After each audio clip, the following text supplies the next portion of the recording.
তাহলে আমরা বাউল শিখলাম, বাউল কিভাবে বাচ্চাদেরকে শিক্ষা দিবেন।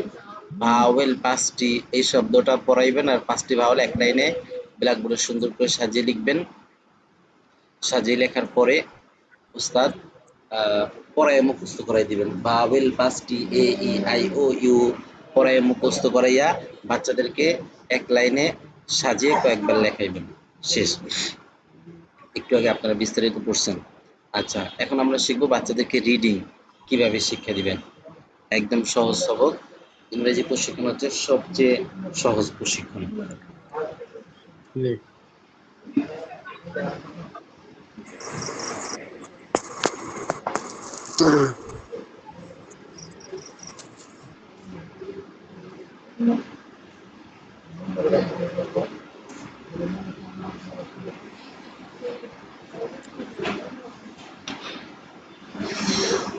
আচ্ছা, তাহলে ইংরেজি যে সিলেবল আছে, এই প্রত্যেকটা এই সিলেবল হচ্ছে 4 প্রকার।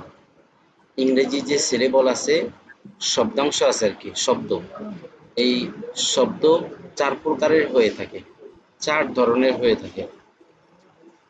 জি। প্রথমে আমাদেরকে সিলেবল চিনতে হবে কোনটা কি সিলেবল। 4 প্রকার সিলেবল কি কি দেখেন। এক নাম্বার হচ্ছে মনো সিলেবল। মনো, যেহেতু আমি সিলেটে লিখতেছি এর জন্য একটা একটা করে দেখাবো, বাকি ব্ল্যাকবোর্ডে হলে একসঙ্গে 4টেই দেখানো যেত। মনো। আচ্ছা, বুঝতেছি।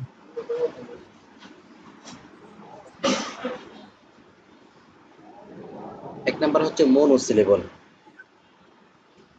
সিলেবল মানে শব্দাংশ। জি।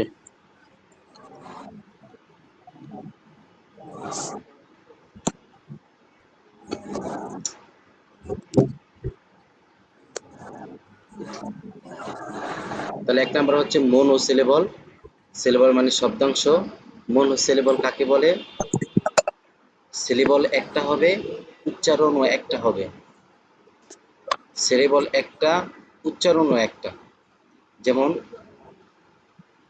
ম্যান। ম্যান, মাশাআল্লাহ পারেন। M A N, man. তারপরে cat, C A T, cat. D O G, dog. ঠিক আছে? তাহলে এগুলো হচ্ছে মনোসিলেবল। মনোসিলেবল মানে সিলেবল একটা হবে, উচ্চারণও একটা হবে। যেমন এখানে দেখেন উচ্চারণ একটা, M A N, man. Man. C A T, cat, cat একটা উচ্চারণ। তাহলে এরকম যত সিলেবল আছে, এই সিলেবল গুলো এই মনোসিলেবল। এবং এই মনোসিলেবল বাচ্চাদেরকে শিক্ষা দেওয়ার পদ্ধতি হচ্ছে এক উচ্চারণে পুরোটা পড়াইবেন, মাঝখানে ভাঙতে পারবেন না। যেমন সি এ, কে, টি, ক্যাট, এভাবে ভাঙে পড়ানো যাবে না। বরং মনোসিলেবল যত আছে সবগুলো এক উচ্চারণে পড়াবেন, সি এ টি, ক্যাট একসঙ্গে পড়াইবেন, মাঝখানে ভাঙা যাবে না। ভাঙলে যদি ভাঙেন তাহলে এটা ভুল হবে। ডি ও জি, ডগ একসঙ্গে পড়াইতে হবে। যদি এভাবে পড়ান ডি ও ড জি ডগ, যে ভাঙ্গে ভাঙ্গে পড়াই, ভাঙ্গে ভাঙ্গে পড়াইলে তো, ভাঙ্গে ভাঙ্গে পড়াইলে তো হবে। এই বাচ্চাদের জন্য সুবিধা না, সব জায়গায় সুবিধা না।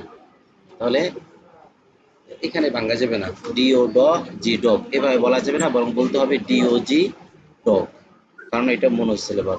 তাহলে মনোসিলেবল মানে সিলেবল একটা হবে, উচ্চারণও একটা হবে। এরকম সিলেবল গুলো বাচ্চাদেরকে এক উচ্চারণে পুরোটা শিক্ষা দিবেন। মনোসিলেবল বুঝছেন সবাই? জি। জি।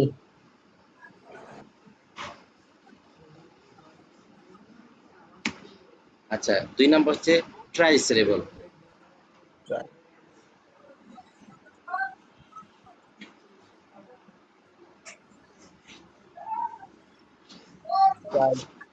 ট্রাই সিলেবল,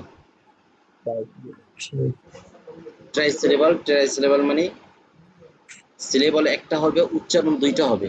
মনোসিলেবলে উচ্চারণ একটা হয়েছে, আর ট্রাই সিলেবলে উচ্চারণ হবে দুইটা। তাহলে ট্রাই সিলেবল মানে এই সিলেবল একটা হবে, শব্দাংশ একটা হবে, উচ্চারণ হবে দুইটা। যেমন pencil. Merciful. Mango, pencil, pizza. C I যেমন পেন্সিল, PEN, পেন, এটা একটা উচ্চারণ।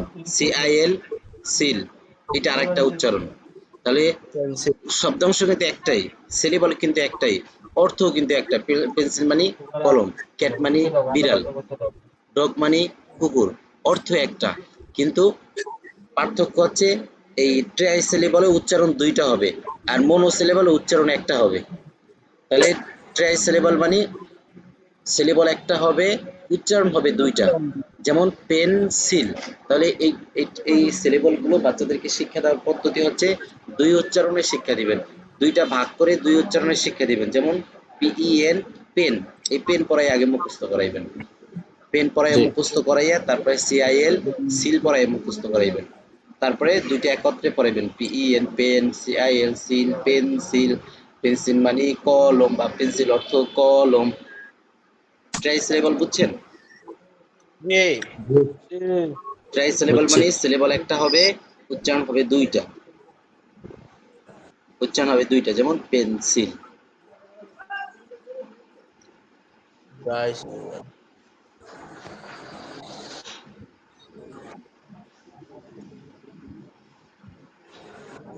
3 নাম্বার হচ্ছে ডাই সিলেবল। গাই গাই বড় পাড়ায় গাই die, die syllable. Die syllable মানে সিলেবল শব্দ হবে একটা একটা, তিনটা। শব্দাংশ হবে একটা, উচ্চারণ হবে তিনটা। যেমন নুরানি প্রশিক্ষণ মাতৃ করতেছি আমরা, NNU, রা, বা এনআইনি NIN, নুরানি। নুরানি তাহলে আমরা নুরানি প্রশিক্ষণ করতেছি, এটা হচ্ছে ডাই সিলেবল। ডাই সিলেবল মানে সিলেবল একটা হবে, উচ্চারণ হবে তিনটা। এই দেখেন নুরানি, এটার অর্থ কিন্তু একটাই কিন্তু উচ্চারণ হচ্ছে তিনটা। NNU, রা, NID, তিনটা উচ্চারণ। তাহলে এরকম যত সিলেবল আছে ড্রাই সিলেবল, এই সিলেবল গুলো বাচ্চাদেরকে শিক্ষা দেওয়ার পদ্ধতি হচ্ছে তিন উচ্চারণে শিক্ষা দিবেন। NNU, এটা পরে আগে মুখস্থ করাইবেন, তারপরে রা, এটা পরে মুখস্থ করাইবেন, তারপরে NIN, এটা পরে মুখস্থ করাইবেন, তারপরে তিনটে একত্রে পড়াইবেন। NNU, রা, নুরা, NIN, নুরানি। তাহলে ট্রাই সিলেবল 3 নম্বরে হচ্ছে ডাই সিলেবল। ডাই সিলেবল কাকে বলে? ডাই সিলেবল বলা হয় সিলেবল একটা হবে, শব্দাংশ একটা হবে, উচ্চারণ হবে তিনটা। তিনটা এগুলো বাচ্চাদেরকে শিক্ষা দেওয়ার পদ্ধতি হচ্ছে তিন উচ্চারণে বা তিন ভাগে ভাগ করে বাচ্চাদেরকে শব্দ এই সিলেবল গুলো শিখাবো শিক্ষা দিবেন।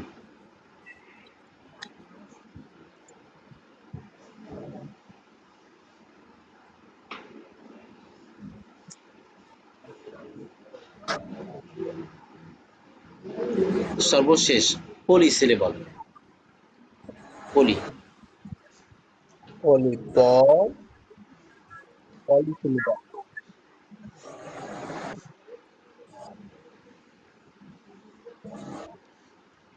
পলি, পলি সিলেবল। 4 নম্বর হচ্ছে পলি সিলেবল। পলি সিলেবল বলা হয় সিলেবল হবে একটা, উচ্চারণ হবে চারটা অথবা চারের অধিক। পলি সিলেবল বলা হয় সিলেবল হবে একটা, শব্দাংশ হবে একটা, উচ্চারণ হবে চারটা বা চারের অধিক, চারের থেকে বেশি। যেমন ইউনিভার্সিটি ইউনিভার্সিটি, ইউনিভার্সিটি চারের অধিক। তারপরে ইনস্টিটিউট চারের অধিক। ইনস্টিটিউট ঠিক আছে? তাহলে এরকম যত পলি সিলেবল আছে যদি চারটা হয় সেক্ষেত্রে চার উচ্চারণে বাচ্চাদেরকে একটা একটা করে উচ্চারণ শিক্ষা দিবেন, তারপরে চারটা একত্রে শিক্ষা দিবেন। আর যদি চারের অধিক হয়, যদি পাঁচটা হয়, ছয়টা হয়, সেক্ষেত্রে ওইভাবে ভাগ করে, পাঁচটা হলে পাঁচ ভাগে ভাগ করে বাচ্চাদেরকে পাঁচটা উচ্চারণ শিক্ষা দিবেন, তারপরে পাঁচটা একসঙ্গে শিক্ষা দিবেন। এই যে নুরানির মতো, নুরানিতে যেমন তিনটা উচ্চারণ ছিল, তিন উচ্চারণে বাচ্চাদেরকে শিক্ষা দিয়েছেন। প্রথমে নু, NNU পরে মুখস্থ করাইছেন, তারপরে রা পরে মুখস্থ করাইছেন, এরপরে NIN পরে মুখস্থ করাইছেন, এরপর তিনটে একত্রে পরে মুখস্থ করাইছেন। NNU, রা, নুরা, NIN, নুরানি। তাহলে এটা হচ্ছে ডাই সিলেবল। আর পলি সিলেবল হচ্ছে যে 4টা উচ্চারণ হবে বা 4-এর অধিক হবে। তাহলে 4টা হলে 4 উচ্চারণের শিক্ষা দিবেন, 4-এর অধিক হলে যে কয়টা উচ্চারণ হবে এই কয়টা ভাগ করে বাচ্চাদেরকে ভেঙে ভেঙে উচ্চারণ শিখাইবেন। আর যেটা মনো সিলেবল 1 নাম্বার, মনো সিলেবলে এক উচ্চারণে বাচ্চাদেরকে শিক্ষা দিবেন, যেমন সিএটি ক্যাট, টিওজি টপ, এগুলো আবার ভাঙা যাবে না। যে বাচ্চাদের সহজের জন্য, সুবিধার জন্য ভাঙে ভাঙে পড়াই, তাহলে সব জায়গা ভাঙা যাবে না। সবাই সিলেবল বুঝছেন কিভাবে বাচ্চাদেরকে রিডিং পড়াইতে হবে? জি। এখন কোনটা কোন সিলেবল আপনি ধরেন একটা রিডিং জীবনে পড়েন নাই, তাহলে ওইটা আপনি বুঝবেন না, জানবেন না। তাহলে বাচ্চাদেরকে না, যখন যাদেরকে পড়াবেন আপনাদের সর্বপ্রথম কাজ হচ্ছে ওই সবকটা আগের দিন শেখা। আগামীকালকে যে পড়াটা পড়াবেন আগের দিন আপনি শিখবেন, আগের দিন শিখবেন, শেখার পরে পরের দিন ক্লাসে যাওয়ার আগে আবার শিখে তারপর ক্লাসে যাবেন। সেক্ষেত্রে আপনি বাচ্চাদেরকে সুন্দরভাবে পড়াইতে পারবেন। যেমন কিতাবখানায় যারা পড়ছেন আপনারা জানেন, কিতাবখানায় প্রত্যেকটা ওস্তাদ রাতের বেলা কিন্তু কিতাব মোতালা করে। সে মিজান জি জামাতের পড়াক অথবা বুখারী শরীফ পড়াক, প্রত্যেকটা ওস্তাদ, এমনকি যে যত বড় আলেম সে তত বেশি কিতাব মোতালা করে। জি কিতাব মোতালা মানে আগামীকালকে যেই সবকগুলো বাচ্চাদেরকে এই ছাত্রদেরকে পড়ানো হবে, কিতাবখানার ছাত্রদেরকে পড়ানো হবে, মাস আলাগুলো বা হাদিসগুলো ছাত্রদেরকে পড়ানো হবে, সেগুলো আগের দিন রাত্রেবেলা ওগুলো একটু শেখা বা একটু পড়া, প্র্যাকটিস করা, তাহলে পরের দিন ক্লাসে গিয়ে সুন্দরভাবে মাসালা বুঝাইতে সহজ হয়। আচ্ছা, বাচ্চাদের পড়াগুলো এভাবে আগের দিন আপনি শিখবেন, তারপরে পরের দিন ইনশাল্লাহ এভাবে পড়াবেন। সবাই বুঝছেন? জি। ইংরেজি ইনশাআল্লাহ। প্রশিক্ষণ নিয়ে আমাদের ইংরেজি প্রশিক্ষণ শেষ। ইংরেজি প্রশিক্ষণ নিয়ে কারো কোনো প্রশ্ন থাকলে প্রশ্ন করতে পারেন।